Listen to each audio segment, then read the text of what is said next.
Hi, I'm psychologist Dr. Rich O'Neill with this week's Checkup from the Neck Up, saying goodbye to Deirdre, or the feeding tube decision. Well, folks, my much-loved sister Deirdre died a few weeks ago, 50 years old. Deirdre was a person with Down syndrome, severely retarded with the intellect of a 2-year-old child. But like most people with Downs, she was very loving. We psychologists would say she had emotional IQ smarts and was very easy to love. Of course, like everybody, she had her frustrating side, like when she didn't want to go somewhere, she just refused to put on her shoes. Pretty clever. A toddler you can pick up and carry him, shoes or no, but ever try to carry 100 grown-up pounds of no? That was fun. Anyway, she could only say a few words, so we loved each other without talking much. We had a game where I'd sing Old MacDonald to her and stretch out the animal sounds impossibly long until she would say, "Ditchy, stop!" and give me her "get out of here" wave of the hand and then giggle. People with Downs don't usually live beyond 50 or so, and they often develop Alzheimer's disease in their later years. True for Dido, too. And a few years ago, she started slipping away, talking her talk less and less, responding less nonverbally, until she was in a wheelchair, just sitting, finally no longer even looking at me when I talked to her.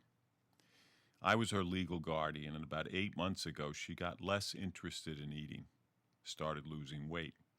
Often true was out with Alzheimer's. The nursing home staff asked if I wanted a feeding tube inserted into her belly. Wow. Tough decision, and almost everybody you talk with about these decisions about how to die has an opinion, and often they try to get one to do what would make them feel comfortable.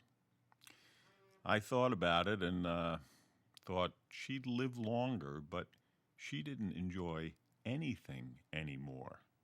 And I didn't think she'd choose to keep living like that, no matter what other people might want. So I decided no tube, to let her die at her own natural pace. It was hard to hear from her staff and see that she was losing more weight. No pain, but skinnier and skinnier. And to have staff offer her the feeding tube option again after we'd decided and told them once was hard too. Staff are people too, with their own difficulties watching people they love, after working with them for a while, die. Yeah, sad and painful. Near the end, it was useful and comforting to connect with the hospice folks. They're experts in dying. They walked me through the journey. Good to have people like them who answered tough questions without an opinion about what one should do. Like, question, Deirdre stopped eating and drinking. How long will she live? Or, Deirdre's breathing is changing. Is that normal?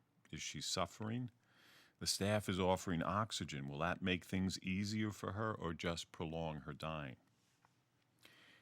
We had a lovely goodbye the day before. I took her out in the garden at the home, let the sun shine on her face one last time, sang Old MacDonald. Old MacDonald had a farm, E-I-E-I-O.